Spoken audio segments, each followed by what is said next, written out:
Okay, so I want to start looking at the way we use probability to look at situations in advance. So, some terminology. I got to start with some vocabulary here.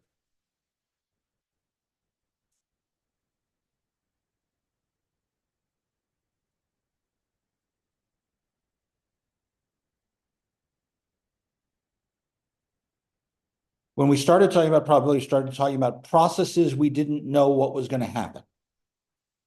A random variable represents the outcome from such a process.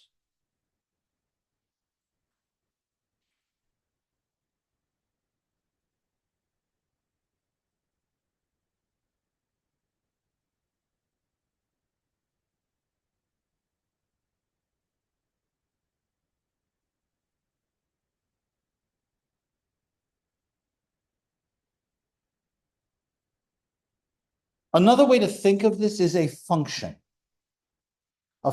from the set of outcomes to some numbering system to a probability, an actual number, for a random or stochastic process.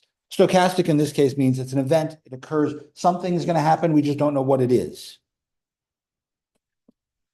The word discrete up there at the beginning means that I have a finite countable number of outcomes.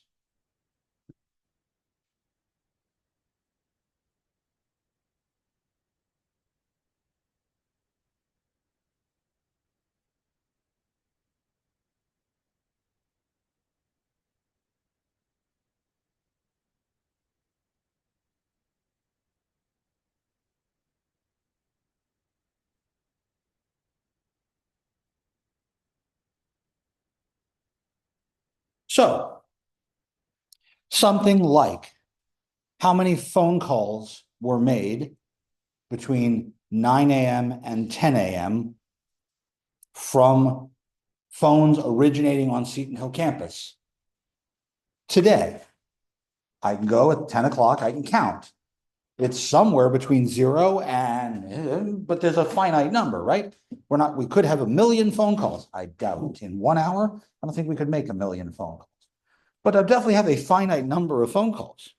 I can say, I'm going to pull a random student from my attendance roster, and I'm going to ask how many absences could that student have? It's between 0 and 48. There are only 48 actual class days in the semester. Great. Now I have a number. There may not always be a clear upper limit, but the fact that it is finite in some fashion is really the goal. So, a nice, easy one. I roll a die. How many options are there? Piece of cake, right? And they're all different from one another, and there's no blurring of lines between them. They're separate individual categories. I get a 1, a 2, a 3, a 4, a 5, or a 6. That's it.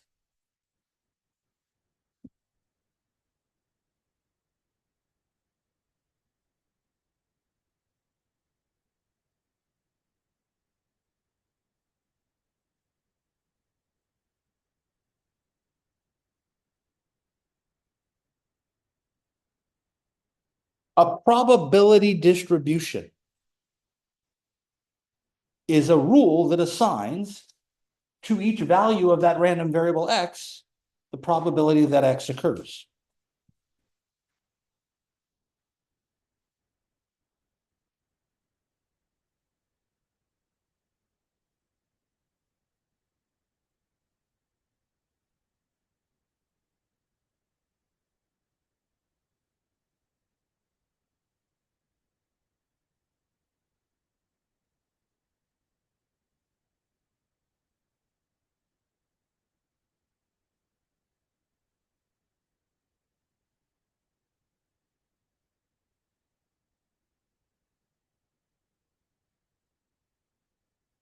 Now, normally we would write something like the probability that x is equal to some value.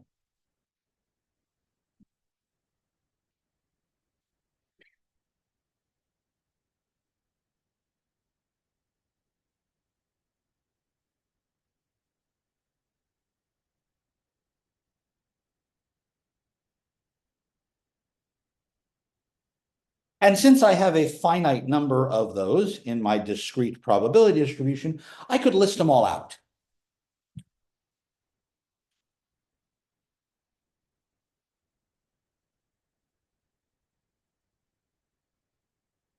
Hey, wait a minute.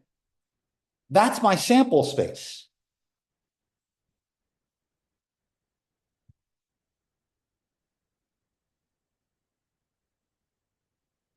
Now, if I'm dealing with theoretical probability, I remember how to count these sorts of things based on the number of things in my outcome and the chance of them occurring and all of that. But here, I don't know that all of these outcomes are equally likely. I don't know that all of these outcomes are the same chance of happening. So these could be all sorts of different options. But really, there are a couple of particular rules about those numbers, probability P here.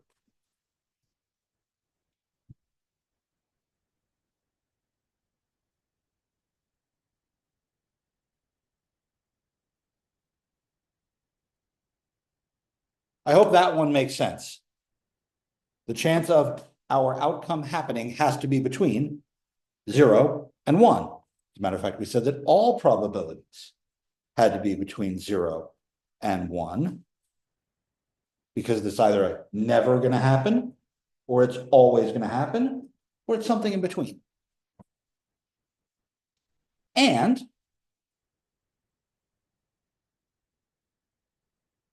what's that symbol mean? Sum. The sum of all the possible probabilities. Remember, we had x1 through xn, so I'm going through all n of them. The total has to be equal to 1. Something's got to happen from our process. I don't know what it is, but something will happen. When I roll this die, I'm going to get a number between 1 and 6. So if I add up the chance of getting a 1, a 2, a 3, a 4, a 5, or a 6, it should be 100%. Got to get something.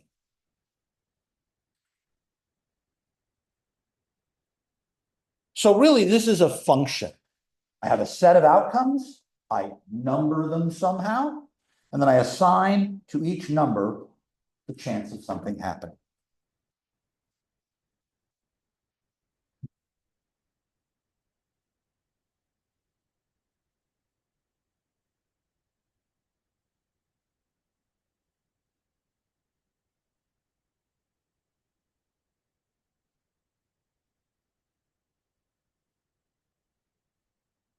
Here's an event. Flip a coin.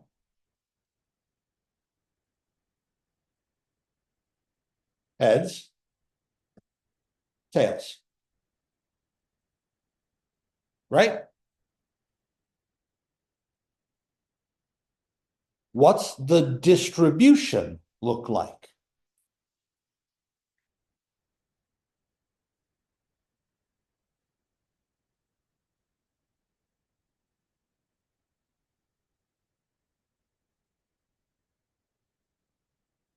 Well, the distribution consists of two outcomes, right? I either get a head or I get a tail.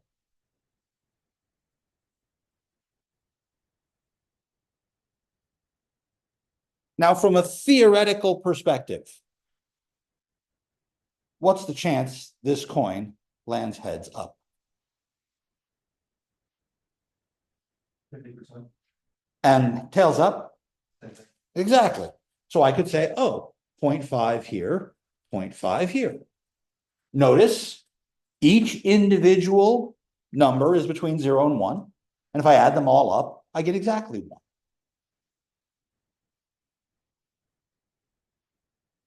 What if I flip the coin more than once?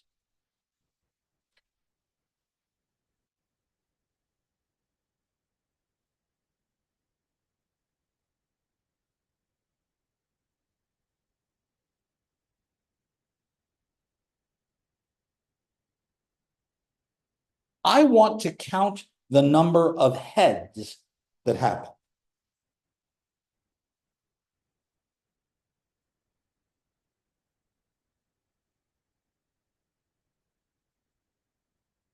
So now I have a different question. What's my sample space?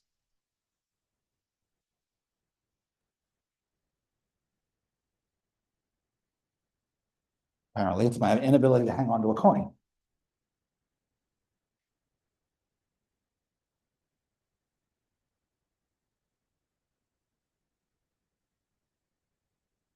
What could happen here?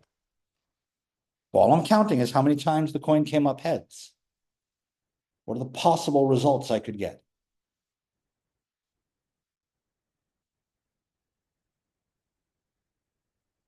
Make it look like something like that chart that you have, but like 2 more times.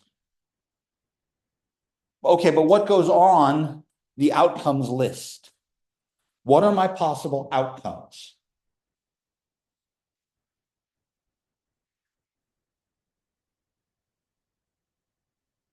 So one there.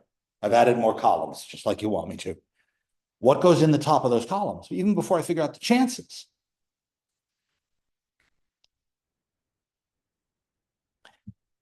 This is an not uncommon place to get stuck.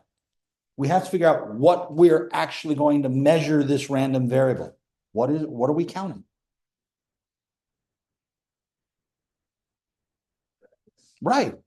So I need to know how many. How many is a number, right? I'm either going to get no heads out of 3 flips. I'm going to get 1 head out of 3 flips, 2 heads out of 3 flips. I'm going to get all heads out of 3 flips, right?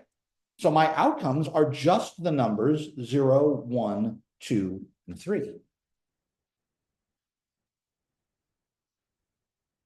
As opposed to up there where I had only 1 head and 1 tail, and I could explicitly say those were the only options. Now I've got a sequence of them, right?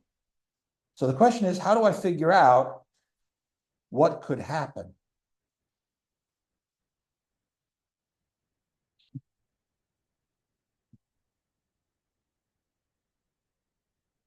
I'm going to make a tree diagram.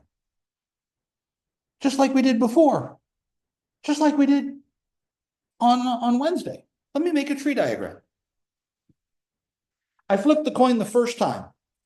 When I flip the coin the first time, it either comes up heads or tails.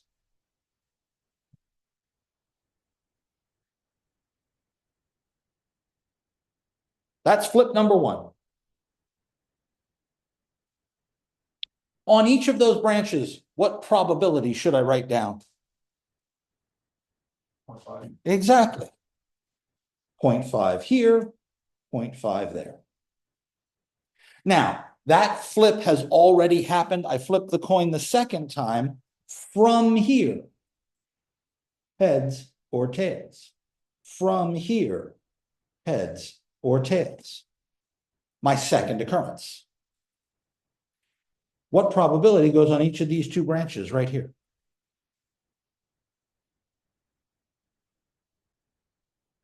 Aha, one more time. Same thing down here.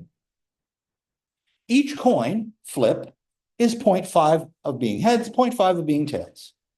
I do it one more time.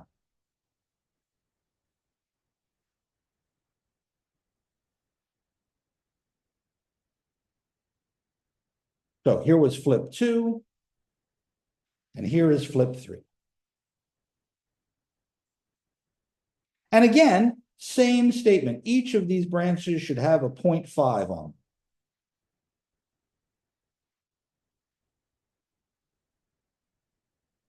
Now, I can count up my outcomes. I've got to go all the way from the left to all the way on the right. How many final branches do I have over here on the right?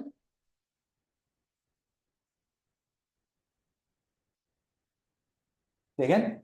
I got 8. So we're going to be out of 8. So now I can start counting out of 8. So I look and I say this branch right here at the top. This branch right here at the top results in 3 heads. Bang, bang, bang, 3 heads. So I'm going to write that as 3, right? Because all 3 of my coins came up heads.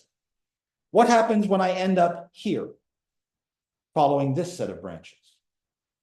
Well, then the first coin was heads, the second coin was heads, but the third one was tails. I'll write that down as a 2.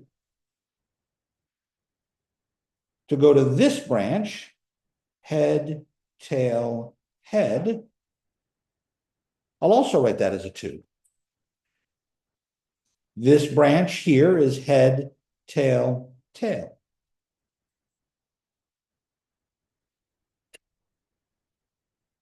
Keep going, fill in the rest of the branches. Hey, that's only a 1. I got to go all the way down, and I got to count heads and tails all the way down.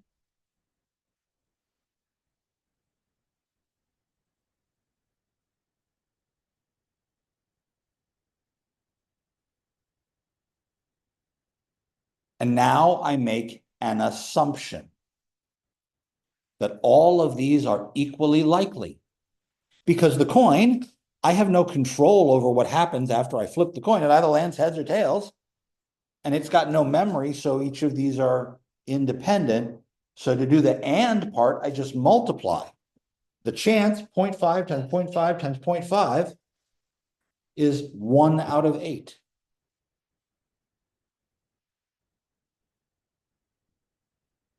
Same thing here.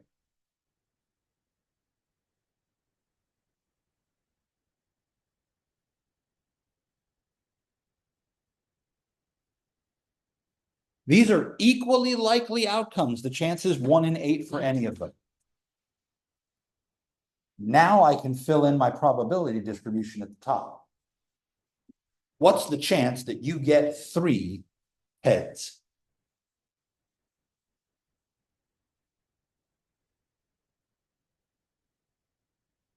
Only one of these outcomes shows that.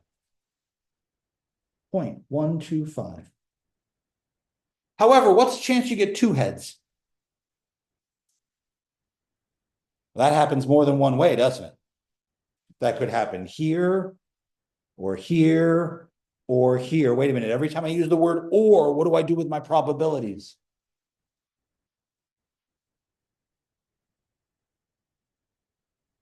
I use the word or.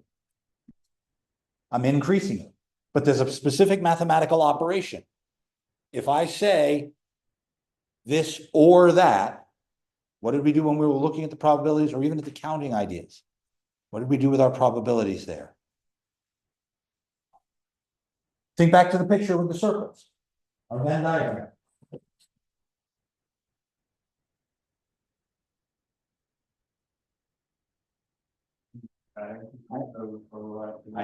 I am just adding because there's no overlap.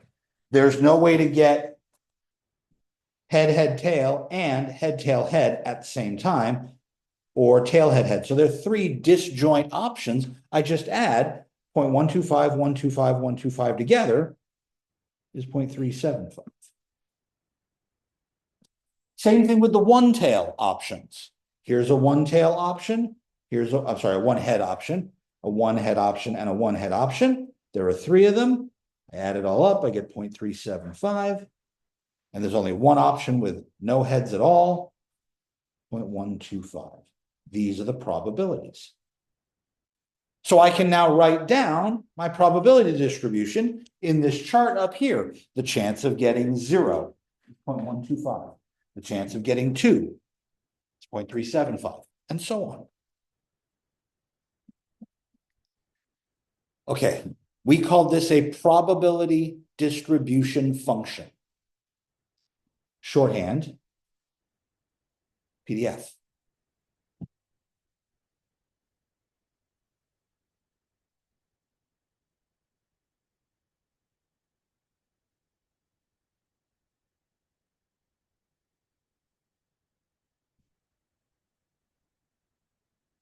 So let me copy that table down again so that we have it down here.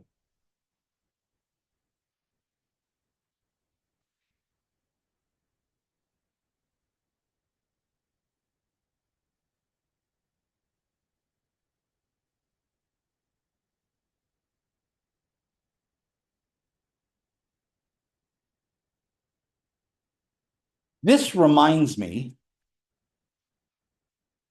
of our frequency distribution. Because I could say, hey, look, this outcome, I could make a histogram, couldn't I? Only instead of counting how many times it occurs, I'll write how likely it is to occur, the probability instead of an actual count.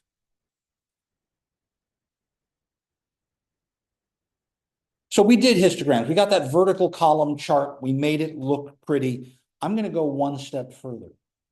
We also had that ogive, that line that came along with that histogram and gave us a cumulative idea. So I can think of this as the probability of X equals a number. But if I add another row here, I can create a cumulative probability.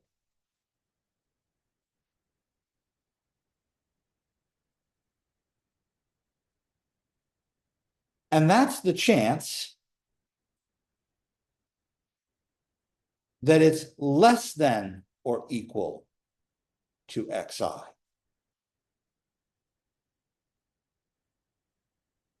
So what's the chance that I have 0 or fewer heads? Well, that would be this same number, 0.125. But what's the chance that I have 1 or 0? Again, I used the word or, Mike, so I got to add. So I add these two numbers, and I get 0.500. I go again, chance less than or equal to 2. I get 0.875. And when I get to the end, my chance is 1. This is another distribution, but because it's not just a probability distribution function, this is called a cumulative distribution function.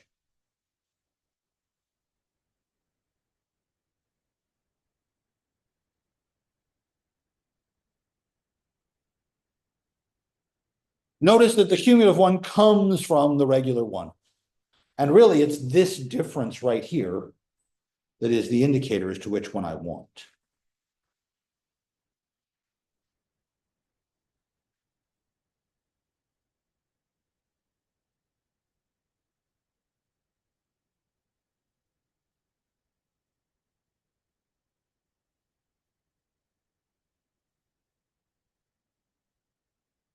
That's the foundational difference between the two. Every PDF has a corresponding CDF.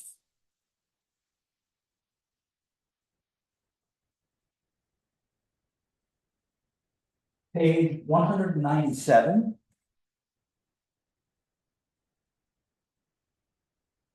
Figure 6.3. Notice over there on the left, they've given me what looks like a histogram. But instead of a count up the y-axis, it's probabilities. This is a column chart of the PDF. Our 3 coin flip looks like that. 0.125, 0.375, 0.375, 0.125. This is some other PDF. I don't even know what it is. And at the moment, I don't actually care what it is. The outcomes are between 0 and 14. But notice over here, I've got a cumulative distribution function. So there's nothing under 0. There's still nothing under the 0. There's barely anything at 1. There's barely anything at 1. 1 and 2 put together gives me this. 1 and 2 and 3 put together gives me this. And eventually we get all the way to 1. Now the bars over here look much smaller top to bottom than the bars over here. But that's because the y-axis is different. This only goes to 0.25. This one goes all the way to 1. This is the ogive that we had in our column charts. If I made this into a line instead of separate columns.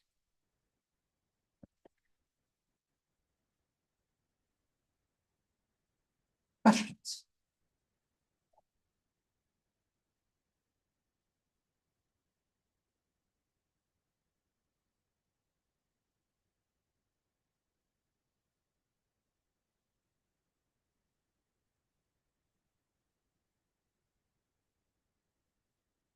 Different random variables have different distributions.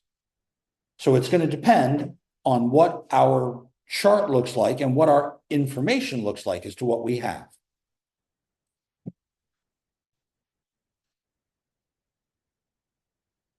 but I can think of some parameters for a PDF.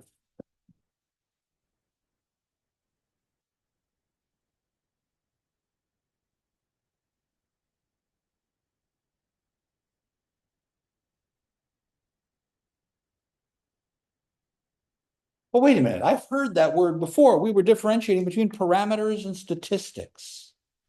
A parameter described a whole population, and a statistic described a sample.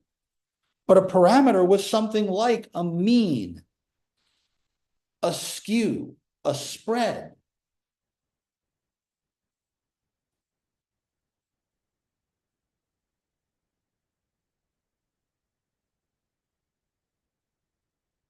And different parameters will cause me to have different equations and different pictures for each of the different kinds of distributions.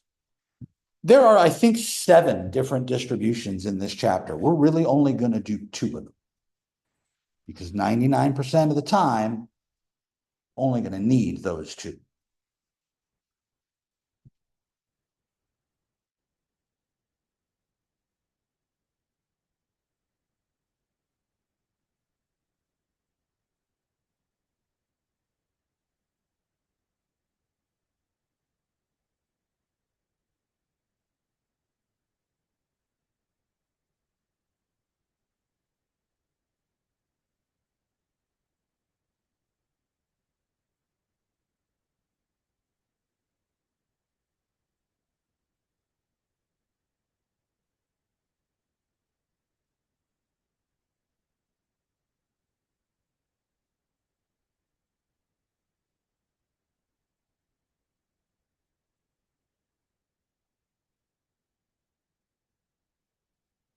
My first question to you.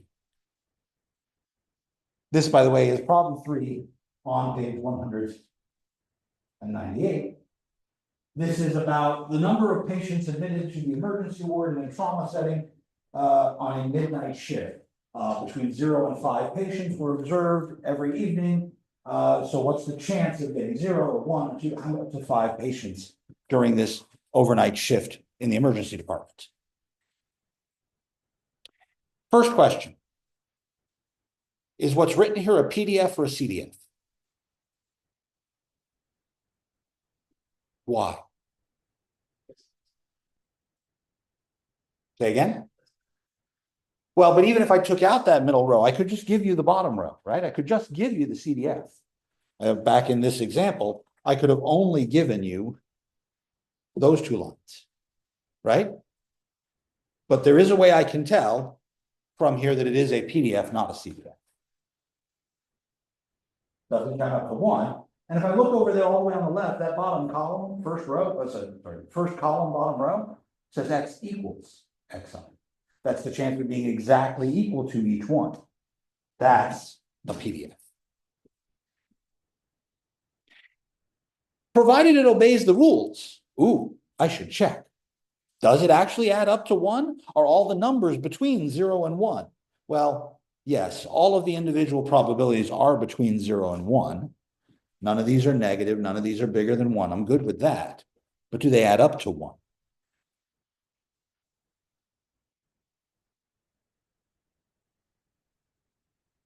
Yes, wonderful.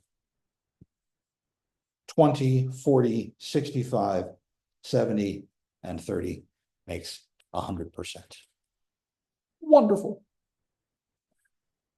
But this question actually says, what's the chance of 3 or more people showing up? Matter of fact, there are several questions. What's the chance that I get 3 or more people? How did you get that? Tell me what you did. I just added, because this is really the chance of 3 plus the chance of 4 plus the chance of 5. 0.2, 0.15, 0.05, 0.4.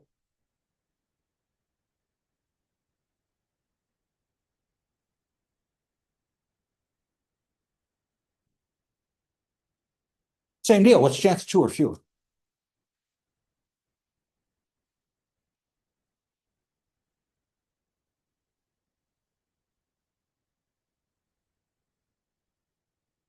Now, I could actually do this calculation 2 different ways.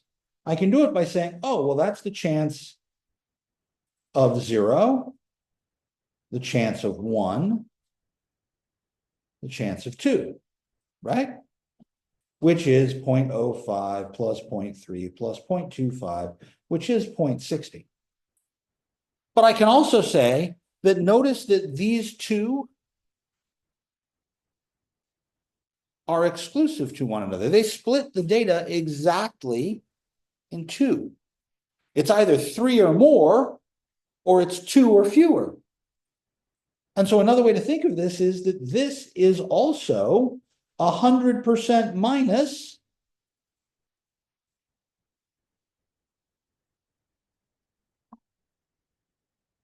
I've seen that rule before. Last chapter, we said, hey, the chance of something not happening is 1 minus the chance it happens. The chance of having not 3 or more, that's the chance of having 2 or less, is 1 minus the chance of 3 or more.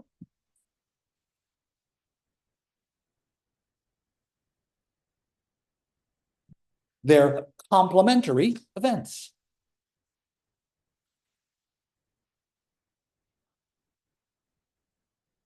Well, with that in mind,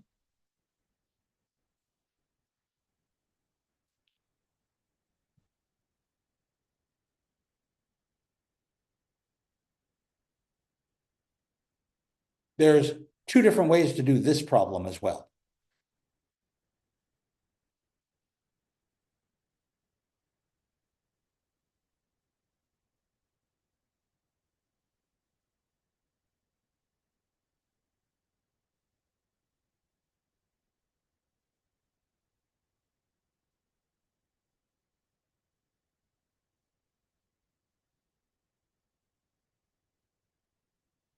I'll do them both, but tell me which one you just did. Mike? Probability of X is less than or equal to 3. Right, because it's strictly less than 4. That's the same X less than or equal to 3. How did you do that calculation? So I just added probability of 0, 1, 2, 3.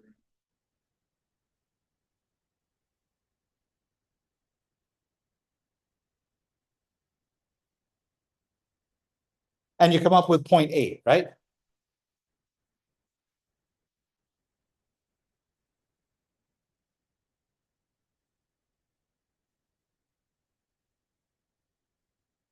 But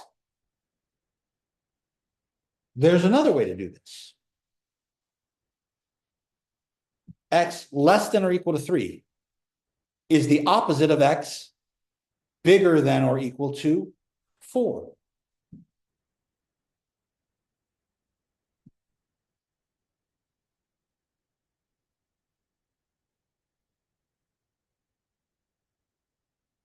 Now, wait a minute, instead of adding 4 things, I only have to add 2 things, because bigger than or equal to 4 is either 4 or 5.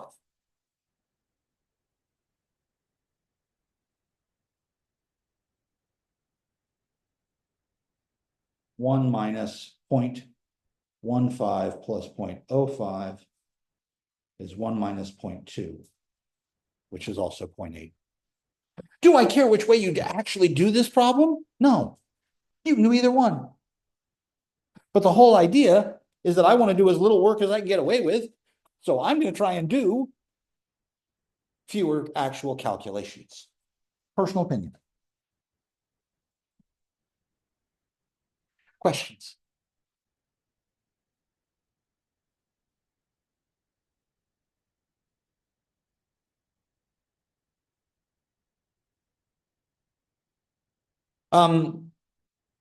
Out of this, only one of these was an expression that actually asked me something I could have gotten from a CDF. Could this have come from a CDF? Directly? No. But this one could have, because it's less than or equal to. So whenever I see less than or equal to, not this one. Whenever I see less than or equal to, I can use a CDF.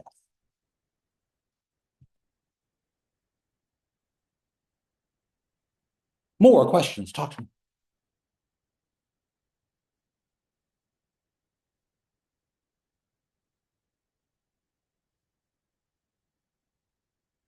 Okay. If my probability is determined by its parameters, as we said here, I should try and understand how those parameters work. Okay, well, wait a minute. Parameters. Mean.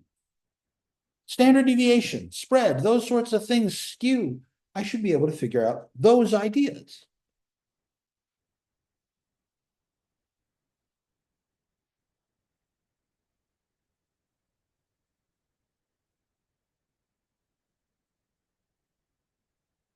This result, the expected value, this is the equivalent idea to an average for a probability. This is my measure of center.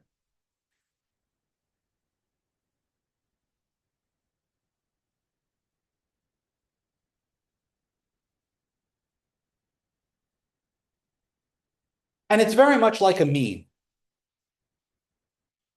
E of X.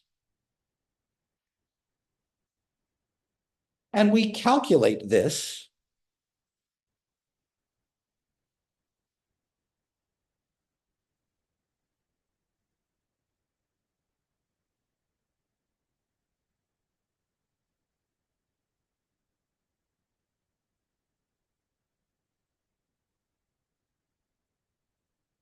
by taking each outcome and multiplying it by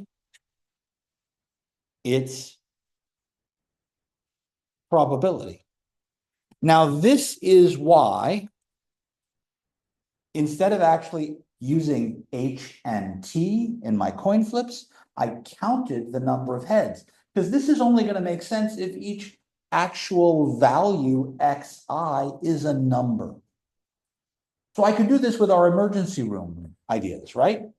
Because I was counting the number of people who came in. I couldn't do this with H and T, but I could do it with the 3-coin flip, right? Because I was counting the number of heads.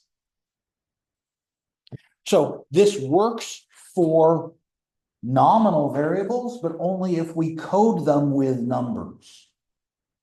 I have to be careful of what kind of data I'm actually using. There's a shorthand for this. Again, I'm going to use that sum I going from 1 to n, xi times p of x equals xi. And this is the expected value of x.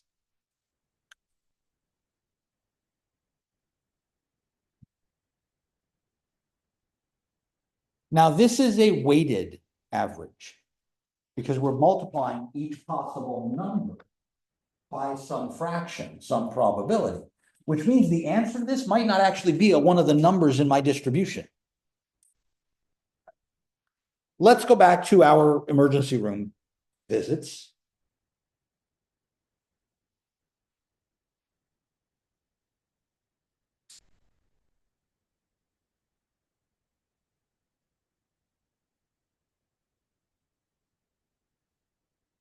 .15.05.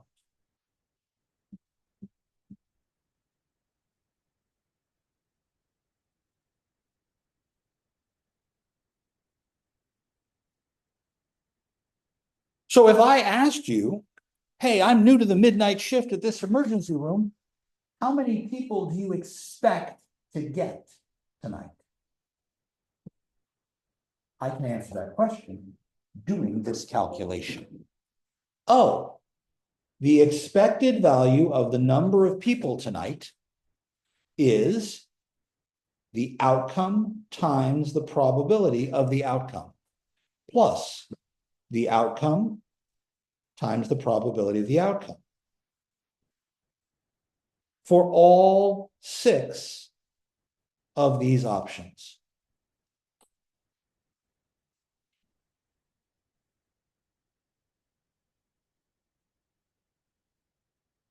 So do this calculation for me and tell me what you get.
That's what I got as well.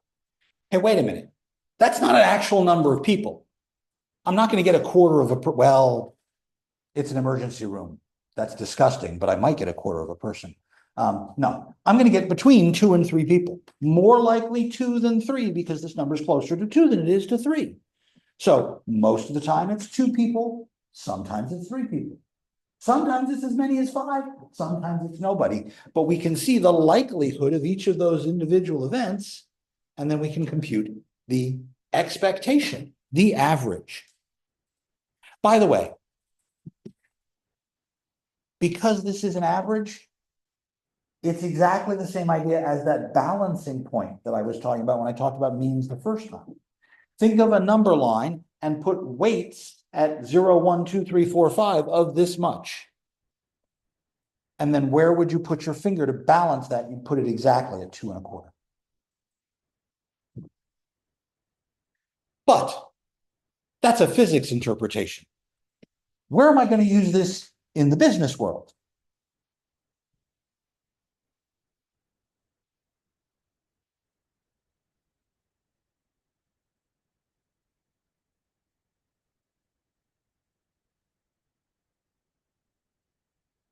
Catastrophic house fires are a real thing. But let's suppose that the chance that your house burns down is 0.002. You go out and buy insurance. And they say, okay, the value of your house and all the stuff in it is $200,000.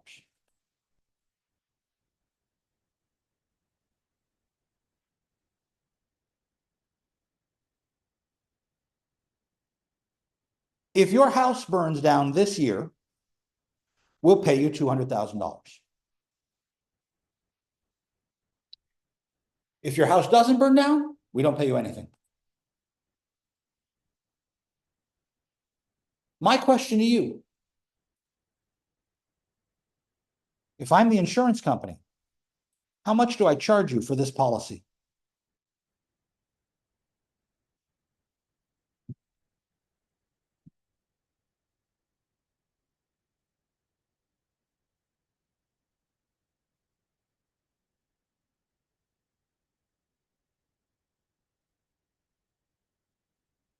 Now, you may be like, well, this doesn't sound like a probability question at all, except I gave you a probability, right? Chance your house burns down. And this really means there are really only 2 options. Either your house burns down or it doesn't. So there are 2 outcomes.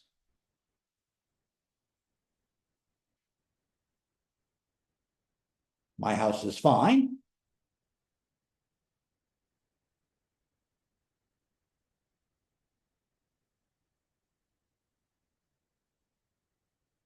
My house is gone.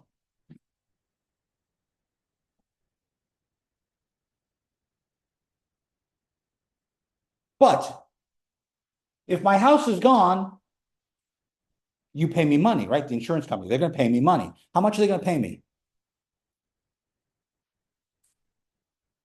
So that's actually the outcome here. I get $200,000, or you get $200,000. The first outcome, the house is fine, I get nothing. What's the chance that my house burns down?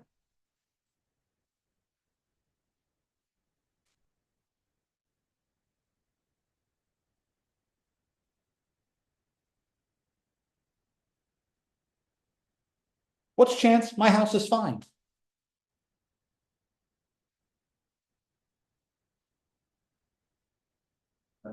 Right, because the probabilities have to add up to 1.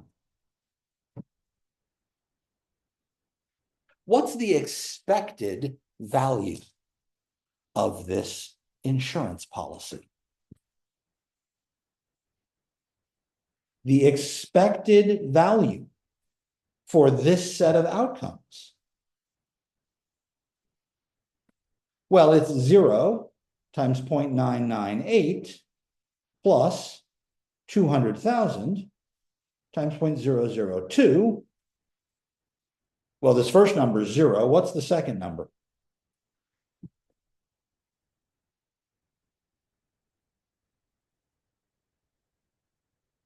So here's the deal.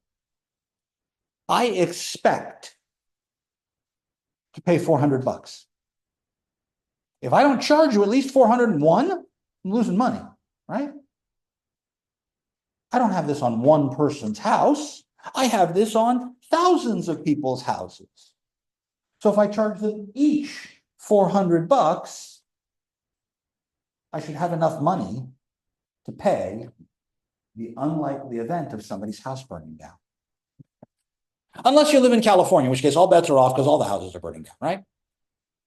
But this is the whole reason that these probability ideas exist. If you have a car and you buy auto insurance, they sit down and measure against historical records. How likely are you to have a crash that totals your car? How much is your car worth? What's the replacement value of your car? What injuries are likely? Property damage, personal injury protection. Those are the two main things, collision and casualty, that go into auto insurance. And what we do is based on your age, your gender, your driving history, your location, all of these other things, we figure out on a giant probability table how likely are each of these events to happen. And then, what's it going to cost me to cover you? The guy who does this is called an actuary. The first actuary I ever met actually worked for the Florida Farm Bureau. And he was not making predictions about driving or accidents or houses burning down. He was making predictions on the Florida orange juice crop. I wish I was making this up. In 1990, this man made $250,000 a year.